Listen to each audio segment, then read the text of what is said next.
Hi guys, welcome back to my audiobook channel. Today, obviously you clicked on it, and you know what's up. We're reading Clarice Bean Spells Trouble by Lauren Child, and we're on chapter 6, which starts on page 58.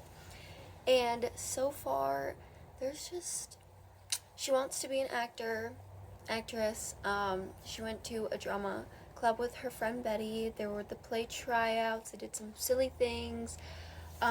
There's an exchange teacher. There's just a lot of things going on. They went to the Eggplant, which is the vegetarian store, like organic store. Yeah. So, we're moving along.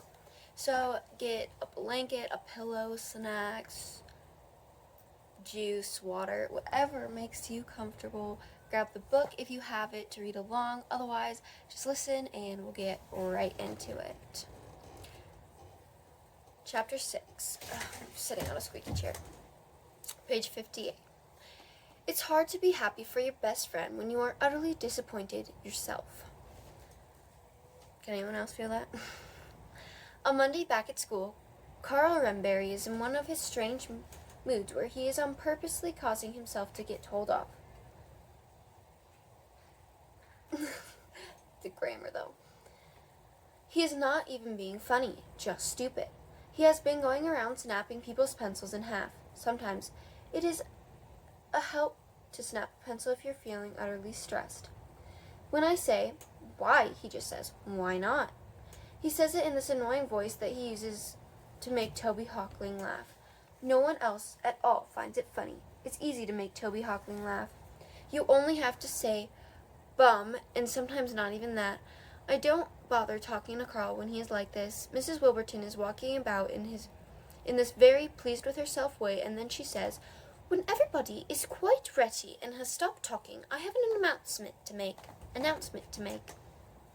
Of course, she doesn't wait for everybody to be ready, and she never does, so why does she bother saying it? She says, I am putting up a list of the people who will be in the school production. Everybody who wants to be in it will have a part of some sort, and that even includes Carl Renberry, who I know thinks he is above being in the Sound of Music. But I'm afraid for you, Carl, it is compulsory, which means he has to be in it, like it or not. Being in the school play is his punishment for the notice about Mrs. Wilburton's legs looking like trotters. I look at the list and find out I will not be playing the part of Liesel von Trapp, but will be none for. I'm utterly disappointed, and I can't understand it because Zarina says I have a natural ability to express myself with drama. There's the snap pencils, by the way, on the last page. You know, if you snap your pencil, now you've got two pencils, but one of them just doesn't have, an eraser.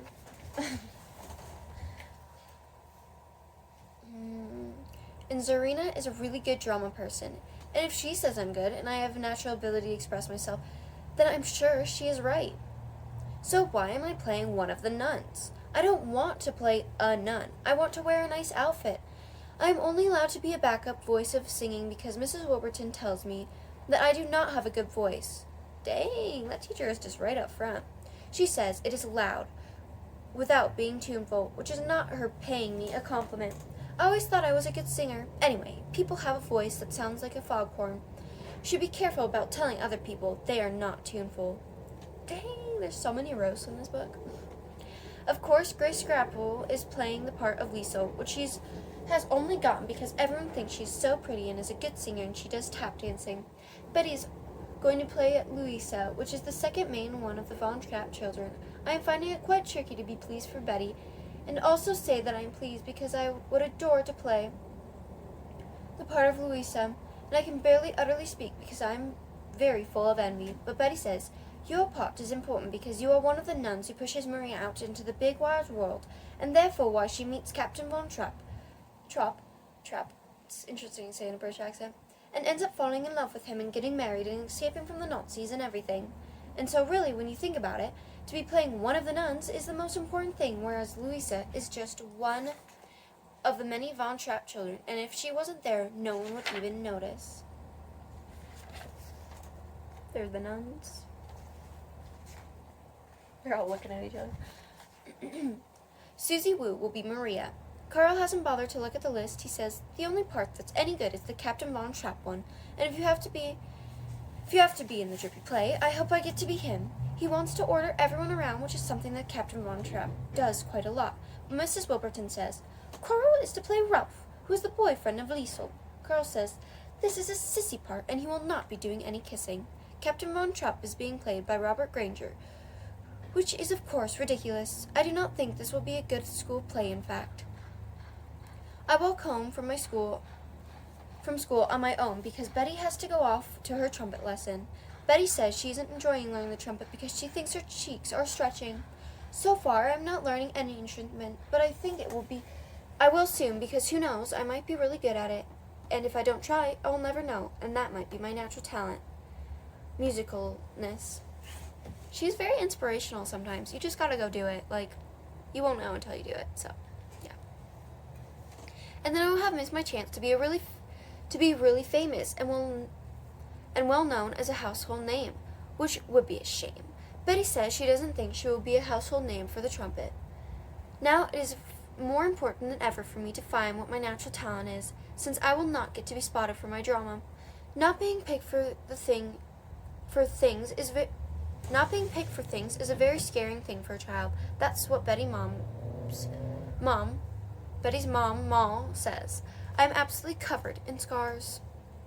Oh, very scarring. My mind just skipped the R and was like scaring thing. She's a very scarring thing for a child. That's what Betty's mom, Moll, says. I'm absolutely covered in scars. When I get in, I go and watch one of my Ruby Redford videos because I want to find out what Ruby would do in my situation. Example, utterly disappointed. It's an episode called It Ain't So Bad, Ruby.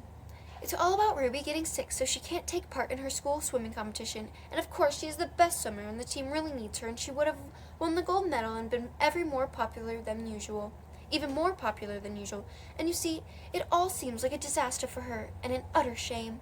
But then because she is out of the school at home, sick, and not even on a mission or anything, it just happens that this really famous movie star named Baker Irving is whizzing past her house in his sports car and suddenly gets a flat and has to knock on Ruby's door to get help because it turns out he is not good with flats. And nobody but Ruby is in because Hitch has had to drive her parents to the Schroedermans for a luncheon party. And so, of course, Ruby has to help Baker Irving with his flat tire, and the episode ends with Baker Irving making Ruby Redford French toast, which is much better than winning a gold medal for swimming. It is a typical ending they do in Hollywood, which never happens in real life. And so the thing I discovered is that Ruby never is disappointed. Nothing ever is disappointing for Ruby Redford. So you see, for once, she can't help me. That is the end of chapter 6. We ended on page 65, so we'll be picking up on page 66. Thank you guys for joining me. I know I kind of stumble sometimes, but thank you guys for listening anyway, and I'll see you guys for future chapters and possibly future books. So, have a great rest of the day. Stay cool, like our exchange student teacher said on his shirt, and I'll see you guys for the next video. Ciao!